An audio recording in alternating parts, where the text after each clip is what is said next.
década de 60 foi um período de intenso crescimento para a Igreja Presbiteriana de Manaus. Foi nessa época que surgiram as primeiras congregações.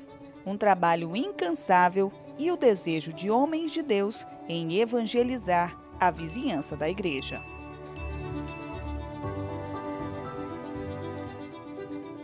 Foi por meio dessa estratégia que novas igrejas foram plantadas.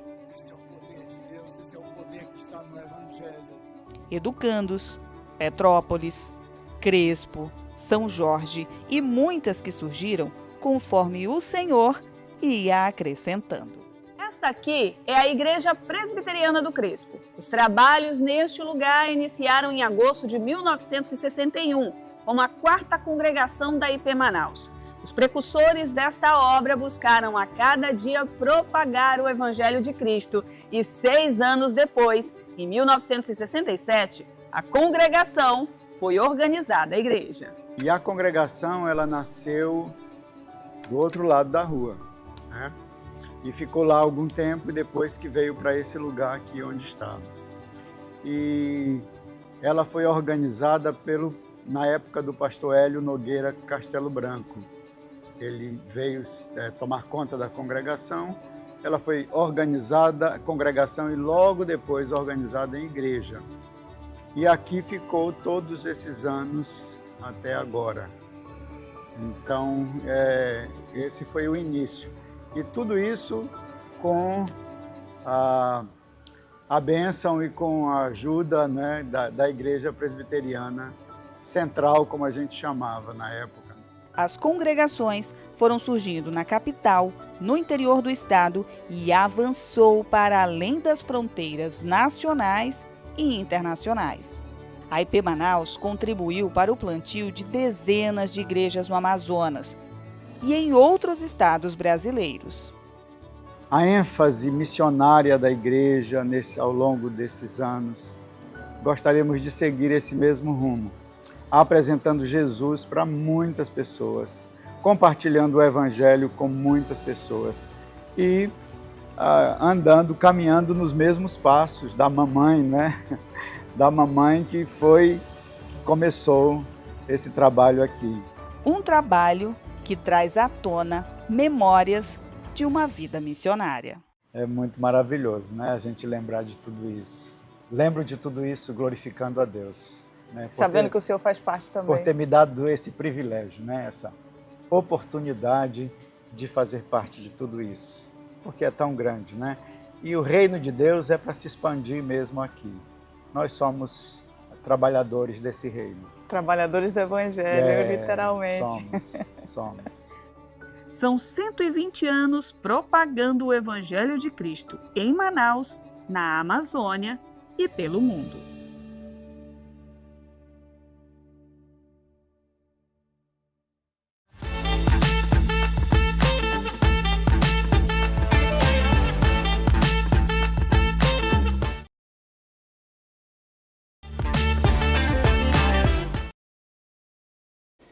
Bom dia, meu irmão e minha irmã, a graça e a paz de Jesus Cristo.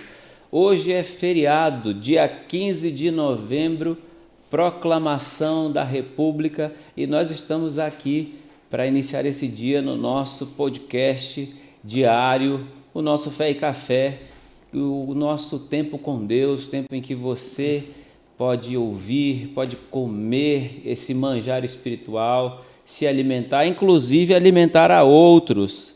Antes mesmo de nós fazermos qualquer coisa aqui, se você já está conectando conosco, compartilha esta live. Se você estiver numa rede social, você sempre tem ali o botão de compartilhar. O botão no Instagram é o aviãozinho, você pode ir lá e levar essa mensagem a outros. É um privilégio estar com você aqui, um privilégio estar compartilhando a palavra de Deus, as verdades de Deus, e de forma muito prática nós vamos aqui hoje, na véspera das nossas comemorações como Igreja Presbiteriana de Manaus, os 120 anos de história que o Senhor tem nos permitido viver. Hoje aqui nós vamos falar sobre um modelo de igreja, um jeito bíblico de ser igreja. Mas antes de falar, eu quero apresentar aqui o meu convidado. Na verdade, ele deveria ser o dono desta cadeira, porque ele é um comunicador nato. Deus te abençoe, meu querido pastor Miguel, bem-vindo. Bom dia, pastor Ivan, muito obrigado pelas suas palavras. O seu coração é maior do que o seu corpo, né? Bom dia, meu irmão, que nesse feriado a graça do Senhor continue te alcançando e, como bem disse o pastor Ivan, estamos nas vésperas. Amanhã começa as celebrações de 120 anos da Igreja Presbiteriana de Manaus, a Igreja da Amazônia, e você não pode ficar de fora disso. Teremos participação do nosso querido pastor Roberto Brasileiro, presidente do Supremo Concílio da Igreja Presbiteriana do Brasil, pregando no sábado, aqui no Pedras Vivas. Ele vai pregar no domingo pela manhã, lá na Central, e à noite também vai pregar no Pedras Vivas no domingo. Teremos venda de kits comemorativos do aniversário da igreja. Então, muita coisa boa estará acontecendo. Teremos um coral de 120 vozes com orquestra, também um coral infantil da irmã Glaucia, a nossa maestrina, com as crianças. Então, meu irmão, vamos celebrar, e estamos aí com a graça de Deus, e aproveita bem o dia, que vai ser muito bom, em nome de Jesus. Em nome de Jesus.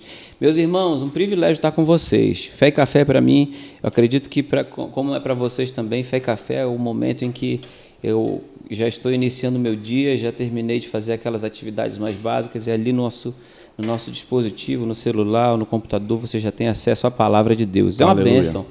Por isso eu vou reforçar, compartilhe esse momento.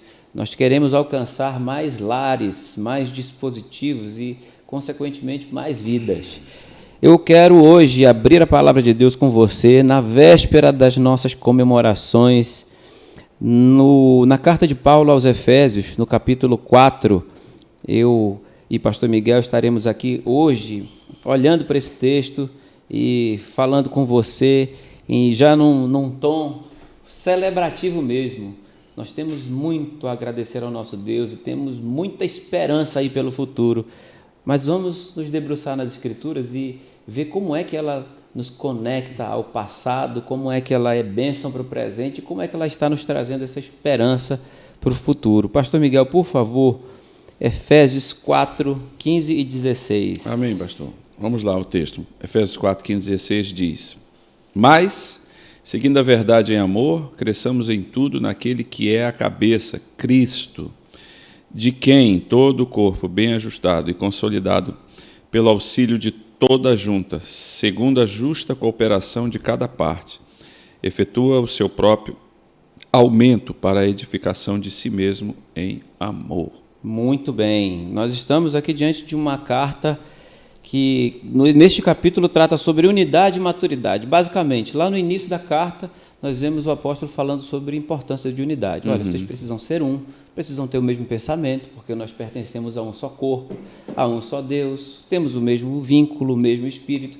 Vocês precisam ser um. E, logo em seguida, esse momento já vai falar um pouco mais sobre maturidade. Então, quando a gente olha lá do verso 7 em diante, fala sobre a distribuição dos dons para a edificação da igreja, e depois de termos os dons, depois de sermos revestidos de atribuições do céu, talentos, habilidades especiais, no versículo 12 já dá um indício de para onde é que isso tem que ir. É para o aperfeiçoamento dos santos, para o aperfeiçoamento dos crentes, da igreja, para cada um desempenhar seu serviço e edificar o corpo de Cristo, até que cheguemos à unidade da fé. E aí tem o nosso texto do versículo 15 e 16. Mas antes do 15 ainda, eu estou contextualizando aqui para você, meu irmão e minha irmã, a argumentação do apóstolo Paulo é para que não sejamos como meninos, agitados de um lado para o outro e levados ao redor por todo vento de doutrina. O fato é que o conhecimento de Deus, ele não se dá apenas no intelecto. O conhecimento de Deus se dá, inclusive, na comunhão, na vida da piedade, na sua vida prática, na ortopraxia. E depois que o argumento é feito de que a gente precisa conhecer e ser um, Paulo está dizendo assim, não sejam mais imaturos, não sejam mais tolos. Agora, sigam a verdade em amor. Pastor, seguir a verdade em amor, o que é isso? Como nós podemos olhar para a nossa história como igreja e conectar com esse texto. Interessante, pastor, isso quando o senhor falou no versículo 14, quando Paulo diz que não sejamos mais como meninos agitados de um lado para o outro. Muita gente confunde tempo de igreja com maturidade. Pode ser que tempo de igreja lhe dê maturidade, mas necessariamente não é. Essa fórmula não funciona dessa maneira. Tem gente que tem 1 ano e conhece mais de Deus, tem mais piedade, tem mais temor ao Senhor, vive uma vida com Deus, efetivamente, do que muita gente que tem 20, 30, 40 anos em igreja. Por quê? Porque a vida cristã é um movimento diário de crescimento. Porque Jesus disse que nós temos que seguir a Ele, negando-se a si mesmo e carregando a cruz. Carregar a cruz não digamos assim, minha sogra é minha cruz, meu patrão é minha cruz. Não. Meu marido, minha esposa. Meu marido, minha esposa. Carregar a cruz vivo as implicações de uma vida com Cristo no planeta Terra. Sim. O que é isso? Nós vamos ser perseguidos, a nossa palavra ela não vai ser aceita muitas vezes por todos, porque nós trabalhamos contra a cultura. Qual é a cultura? A cultura maligna, que é colocar uma realidade, e o reino de Deus já se estabeleceu e avança, é contrário a tudo isso daí, né? E por isso que Paulo fala sobre isso. Mas seguir a verdade e amor... Pastor, me permita. Não. Eu estou gostando do que o senhor está falando, mas eu queria lhe pedir para nós irmos um pouco mais a fundo na ideia de maturidade. O que é, então, maturidade de acordo com as Escrituras, de acordo com o padrão de Deus para nós, olhando para o Novo Testamento, olhando para a nossa realidade como igreja? Pastor, é interessante isso que o senhor fala, maturidade, porque eu quero voltar um pouquinho para a conversão. O que é conversão? Conversão, basicamente, é dar razão a Deus em tudo. Não é? Eu sei que tem um processo teológico, digamos assim, por detrás dessa palavra, conversão, mas se nós observarmos bem as Escrituras, conversão é dar razão a Deus em tudo. Ou seja, Deus, o Senhor tem razão que eu sou um pecador, o Senhor tem razão que eu sou um caído, o Senhor tem razão que eu estava destinado ao inferno, o Senhor tem razão que eu estava num poço de lama e perdição. Deus tem razão em tudo. Então, a primeira coisa é essa. Quando a gente tem essa consciência, a maturidade vem de quê? Em que eu olho para as Escrituras, olho para a minha vida e de acordo com o que Jesus pede para andar com Ele diariamente, a nossa vida vai se ajustando ao padrão de Deus. Não é Deus que se ajusta ao meu padrão. Somos nós que nos ajustamos ao padrão de Deus. Então, essa maturidade é ter a consciência de que eu não estou no particípio passado da palavra formar. Eu fui formado. Não, eu estou em formação. Muito bom. Então, a cada dia, eu deixo de fazer aquilo que eu fazia ontem. Por exemplo, hoje eu estou melhor do que ontem, mas eu estou pior do que amanhã. Por quê? Porque a nossa vida ela está caminhando em perfeição, em aperfeiçoamento em Cristo Jesus. É aquilo que a teologia diz, do já eu ainda não. Sim. Eu já sou um salvo, porém eu ainda não recebi um corpo glorificado, eu não tenho pleno entendimento, então, mas eu estou caminhando em direção àquilo que Paulo diz, eu já fui conquistado, por isso eu estou caminhando à frente. Né? Muito bom. Então, nessa metanoia que não é lá atrás, numa conversão, mas numa conversão contínua.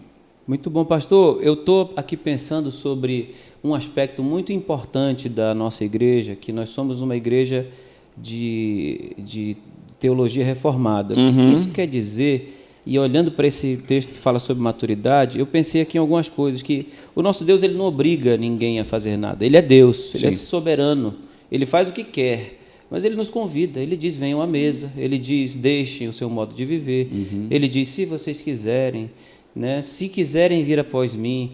Então, muitas vezes nós somos rodeados de uma teologia em que diz que Deus é aquele Deus que nos trata como marionetes, que nos trata como meros elementos de uma arquitetura que nós não fazemos parte.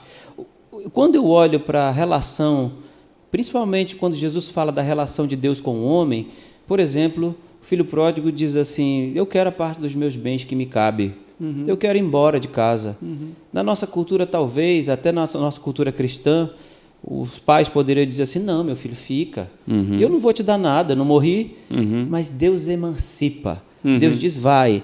Quando eu penso sobre a teologia reformada, uma igreja bíblica que anda na verdade, é uma igreja que ela não impõe a religião, ela não impõe, ela apresenta a palavra de Deus.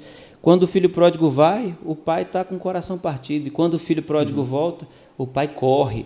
Nosso Deus está sempre esperando que a gente se volte para Ele. Exato. Mas nessa relação de maturidade, Ele é o Deus que nos convida e que não nos obriga. Por isso muita gente diz assim, eu não sei como é que é esse negócio de viver para Deus, porque eu tenho que fazer, eu tenho que obedecer, eu tenho que ser, é regra, é regra, é regra. Será que é isso mesmo? Porque isso aqui é o que leva a gente à imaturidade. E o versículo que a gente leu aqui, o 15 e 16, onde nós vamos chegar, ele é o contraponto da imaturidade. Pastor, é interessante que quando o senhor fala nessa situação que Deus, na realidade, nos permite participar, muitas pessoas entendem a soberania de Deus assim, de uma forma assim, digamos assim. Não, na realidade, a soberania de Deus é total, é absoluta. Sim. Mas eles dizem assim, não, aqui é a vontade de Deus ou a sua vontade. Para a soberania de Deus a vontade de Deus e também a sua vontade. E também a sua vontade. Isso foi muito bem falado num livro do pastor Paul David Tripp. Paul Tripp, muito bom. No livro chamado A Crise do Meio. A Crise do Meio. E o que acontece? Voltando para essa prerrogativa do filho pródigo, a soberania de Deus ali não foi imaculada, muito pelo contrário. A soberania de Deus qual era? A conversão do filho. Exatamente. Não mais novo, mas também do filho mais velho. Exatamente. Então, ele permite que esses cenários sejam pintados, por assim dizer, nessa história, para ao final dizer o seguinte, olha, a minha vontade é soberana. Qual é a minha vontade? A minha vontade é que você entenda e veja que eu sempre tenho os melhores caminhos. Então, a gente tem que entender que Deus, inclusive nas nossas lutas, nas nossas dificuldades, nas nossas quedas, nos nossos problemas, ele não foge da soberania dele, porque ele utiliza todas essas coisas no mundo caído que nós vivemos, conforme Jesus falou em João 16:33, tenho-vos dito essas coisas para que em mim tenhais paz. No mundo tereis aflições, ponto. Mas tem de bom ânimo, eu venci o mundo. Então, a soberania de Deus é tremenda. Muito bom. Tremenda. Então, essa vontade dele seguir a verdade e amor é olhar para a minha vida e verificar também qual é o meu padrão que eu estou vivendo, porque nós nos enganamos, né? Muitas vezes eu volto a estudar uma matéria absurda que eu nunca vi na vida, mas de vez em quando eu me vejo estudando, a matéria do axiologismo. Não, eu acho que eu estou... A axiologia é complicada. É complicado isso. Mas na palavra de Deus não é eu acho. Na palavra de Deus é assim diz o Senhor. Exatamente. Assim diz o Senhor, acabou-se. Pastor, seguir a verdade é seguir de que forma? Pelo que eu estou entendendo aqui, é andar, né, praticar. O que Paulo está dizendo aqui provavelmente já tem uma base. O que é seguir a verdade em amor, então? É seguir que verdade? Pastor, eu vejo, quando o senhor fala isso, aí me lembrei de uma música considerado o ícone da música evangélica brasileira chamada Sérgio Paulo Muniz Pimenta, que foi membro de nossa igreja, por sinal, verdade. Participou de várias equipes de Vencedores por Cristo. Verdade. Um homem que tem mais de 1000 e cacetadas de músicas. Ele, numa música, ele diz assim, as palavras não dizem tudo, mesmo que o tudo seja fácil de dizer, com certeza fala bem melhor o mudo se sua atitude manifesta o que crê. Seguir a verdade é o que eu digo está de acordo com aquilo que eu estou vivendo, porque para Deus não adianta quantos versículos eu decoro, para Deus não adianta quantas vezes eu leio minha Bíblia, para Deus não adianta quantos cultos eu participo, se a minha vida no chão do planeta Terra é discordante de toda essas coisas que eu externo, porque o Senhor, conforme ele falou para Samuel, olha o nosso coração, verdade. A nossa intenção. Por isso que o salmista diz lá no Salmo 139, vê se há em mim algum caminho mau, porque pode ser sim. que a gente está acomodando algo particular, aqueles pecados que só eu e você possuímos. Verdade. E não entregamos para Deus, e Deus está dizendo, me entrega isso, para que eu modifique a sua vida e que você ande em verdade e em amor. Cresçamos em tudo. Sim, nós temos aqui uma recomendação, né? O senhor falou muito bem sobre a forma de seguir, andar na verdade. Pastor, essa igreja é uma igreja que eu estou aqui já há algum tempo e eu posso dizer que essa igreja tem procurado viver na verdade. É verdade. Quando a gente olha para a história dessa igreja, a gente se alegra com o que foi feito. Quando olhamos para o presente, o Senhor Deus tem feito maravilhas entre nós. Eu creio. E nós temos grande esperança para o futuro, tendo por base o padrão de Deus para a igreja. Uma igreja saudável, ela segue a verdade em amor. Essa igreja tem vivido isso, eu posso dizer, irmãos. Eu fui aqui abraçado quando cheguei a essa igreja, quando precisei ser acolhido, resgatado, fui também. Quando precisei ser alçado, fui também, através da vida dos nossos líderes, pastores. Eu tenho certeza que você, meu irmão e minha irmã, também tem muito para agradecer a Deus pela vida dessa igreja. Nós estamos celebrando mesmo essa igreja porque nós temos olhado para essas verdades e temos tido elas como o nosso caminho, nossa baliza. Cresçamos em tudo naquele que é a cabeça. E quando o texto fala disso, nós precisamos lembrar que temos um cabeça, o crescimento é em favor dele. Exato. Não é? Quando crescemos, é para a glória dele. E será que o Senhor Deus quer que a gente cresça mesmo? Como é que é isso, pastor? Sem dúvida. Crescer em quê? Crescer como? Pastor, o que acontece? Nós temos um problema que começa com O e termina com O. O nome desse problema se chama orgulho. Todas as vezes que a gente diz assim, já sei tudo, não preciso de mais nada. Isso que você está falando eu não conheço, como que se nós conhecêssemos tudo. Eu não preciso de mais nada na minha vida. Eu não preciso olhar para essa situação de outra maneira. Nós estamos fadados a viver uma vida medíocre, ou seja, medíocre é da média. Deus não quer que a gente viva o ordinário, mas Ele quer que a gente viva o extraordinário, que é Ele. Cresçamos em tudo, todo organismo vivo, saudável, cresce e reproduz. Sim. Então, a pergunta é, o que este ano a minha vida mudou em relação ao ano passado? Quantos livros eu li? A minha Bíblia, eu li quantas vezes? Muito bom, pastor. Não tenho tempo de ler a Bíblia. Não, a gente não tem prioridade, porque tempo a gente tem, 24 horas todo mundo tem. E então, a gente tem que olhar para o prisma da palavra de Deus e olhar o seguinte, eu tenho crescido em algo? Eu preciso. Eu tenho que ter uma referência, eu tenho que ter uma base histórica para fazer uma referência, porque se a gente não tem referência, nós estamos em pecado. Por quê? Porque a palavra de Deus aqui, Paulo dizendo, não é uma ordem. O que você acha de ficar bem ajustado? O que você acha de estar consolidado? Não, ele está dizendo o seguinte, que nós devemos crescer em tudo naquele que é o cabeça. Aquele que é o cabeça, porque nunca... E nessa história de 120 anos da Igreja Presbiteriana de Manaus, nunca foi a respeito da igreja, foi sempre a respeito de Jesus, o cabeça que age na igreja. Não é a história de um homem, nós tivemos homens aqui poderosos e temos, mas não se trata a respeito de um homem, se trata a respeito do Cristo. Maravilha. Do Cristo, que em 1904, lá, começa um movimento que vem até os nossos dias e vai continuar. Nós não estamos, obviamente, esquecendo as pessoas, os pastores, os presbíteros, os membros, que cresceram em tudo naquele que é o cabeça. Mas nós estamos dizendo o seguinte, tudo isso é um resultado da boa mão do Senhor. Muito verdade. E aí, aquela história que o pastor Elias Dantas sempre diz, que a igreja é um movimento. Quando ela deixa de ser um movimento, ela passa para ser um monumento. Essas estruturas aqui, aquele pastor, papapá. Não. A igreja não é um monumento, a igreja é um movimento de Deus na história, resgatando vidas, os seus eleitos, para a glória dele. Aleluia. E isso tem sido a marca da Igreja Presbiteriana de Manaus até o dia de hoje. Esperamos que isso continue.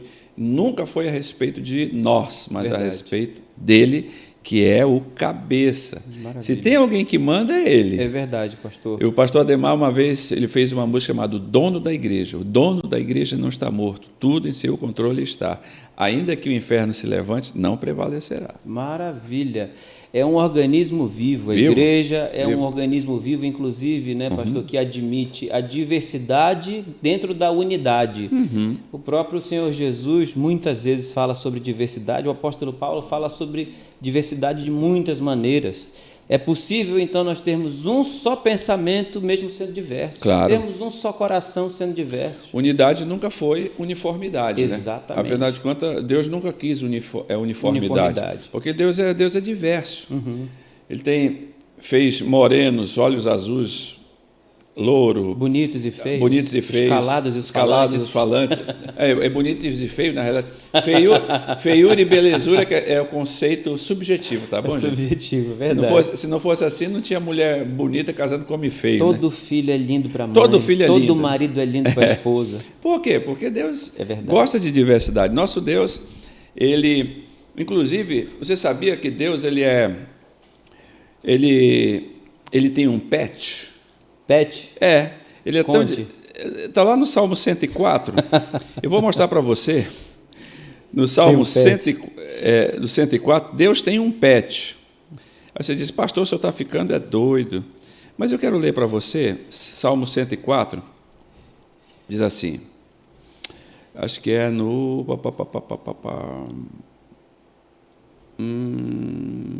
Estou olhando aqui também, eu acho que eu sei o que o senhor está querendo. Verso 25. Deixa eu ver aqui. Eis o mar vasto, imenso, no qual se movem seres sem conta, animais pequenos e grandes, ok? Verso 26. Por ele transitam os navios e o monstro marinho que formaste para nele brincar ou folgar. Ou brincar. Sabe que monstro marinho é esse? O Leviatã. Imagina Deus... fez todas as coisas e fez um animal especial chamado Leviatã, o grande monstro, etc., para com ele folgar ou brincar. Aí eu faço uma dedução. Ora, se Deus tem um pet, ele ri. Se ele ri, senso de humor. Ele brinca. Sim. Se ele brinca, ele tem senso de humor. Sim. Que Deus maravilhoso é esse, que gosta de diversidade? Verdade. Não é não? O nosso Deus é diverso e admite, sim, né, pastor, criação. Eu vejo assim, a vida de alguns entre nós pastores, entre líderes. É tão bom a gente chegar numa sala e ver que o outro é tão diferente da gente e de forma que edifica. Então, a edificação mútua, ela leva para o crescimento espiritual. Nós estamos já aqui caminhando para o fim, mas olha só, irmãos, uma coisa que a unidade nos leva é a esse tópico que eu trouxe aqui agora, edificação mútua. Igreja é lugar de edificação mútua. Se você perguntar, a sua igreja é boa? Eu digo, é boa. Mas e aí, lá tudo é perfeito? Não. Mas aqui tem edificação mútua, porque a palavra de Deus está nos dizendo isso. A palavra de Deus é muito clara em dizer que no meio dos imperfeitos, o perfeito vai sendo forjado. Amém. No meio de barro como nós, né, pastor? O tesouro é quem vai dizendo o que é que tem que brilhar. É fantástico nós sermos parte dessa obra completa de Deus, sem a necessidade, ele não tinha necessidade de nos usar, mas temos o privilégio de fazer parte disso. Exato.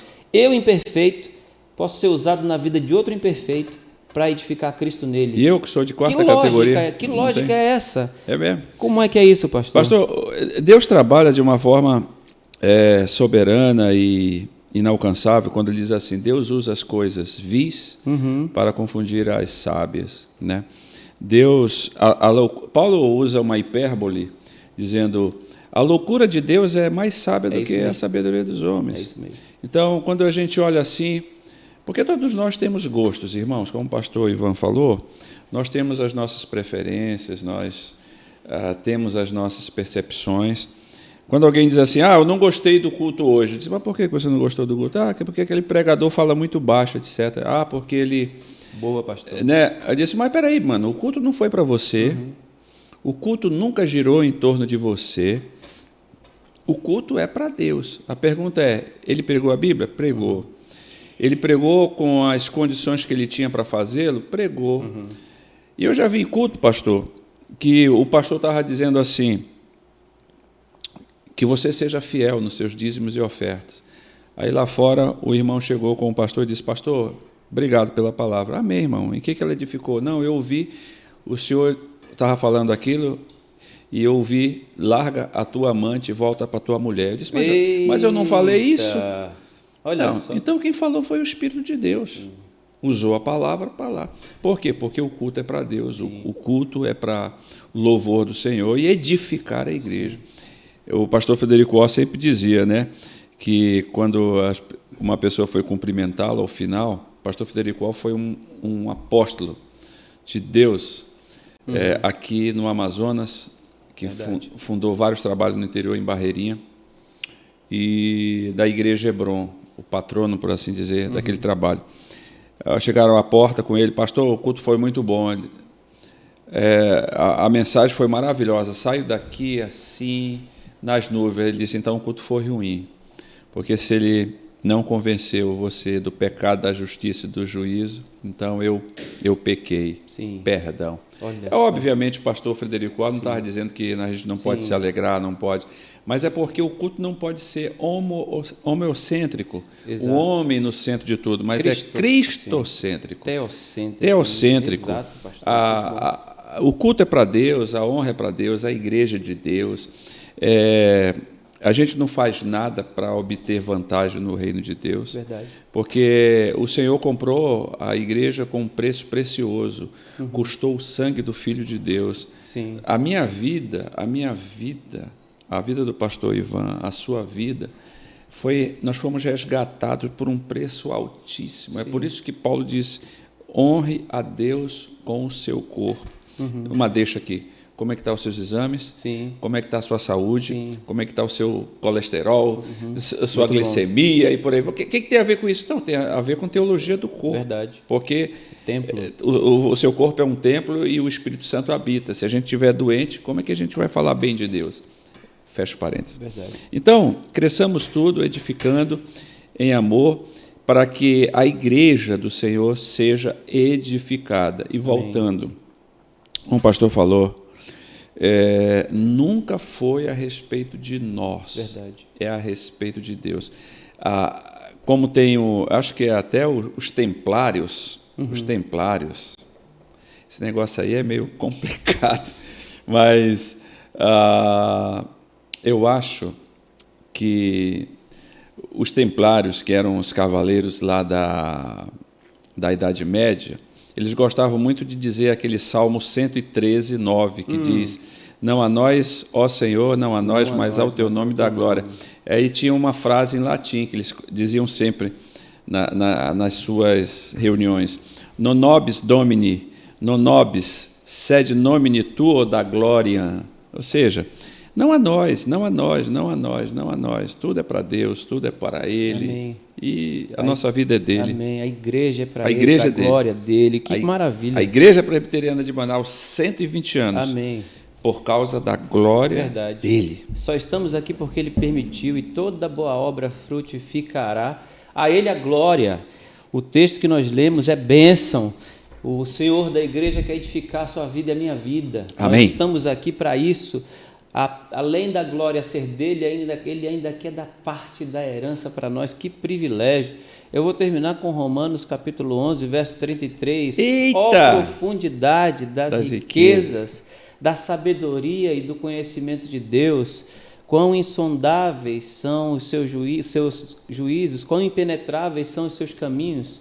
Quem, pois, conheceu a mente do Senhor? E quem foi o seu conselheiro? Ou quem primeiro deu alguma coisa a ele, a ponto de ser restituído? Porque dele, por meio dele e para ele são todas as coisas. A ele, pois, a glória para sempre. Amém. Amém. Que Deus te abençoe, meu irmão, minha irmã, você que é parte dessa história, e prossigamos em tudo, e cresçamos em tudo, cooperando uns com os outros, sendo um para a glória dele, usando os dons e talentos para a glória dele. É tempo de alegria, é tempo de presença de Deus, é tempo de celebração. Deus te abençoe, esteja conosco nesse fim de semana e que a paz de Jesus esteja com você. Obrigado, pastor Miguel, por esse tempo compartilhado de mesa, muito bom. Obrigado, pastor Ivan, obrigado, irmãos queridos. Curta bem esse feriado, aproveite com a sua família. E neste sábado e domingo, estamos juntos para celebrar 120 anos da IP Manaus, a Igreja da Amazônia. Amém. Deus te abençoe, meu irmão e minha irmã. Amém.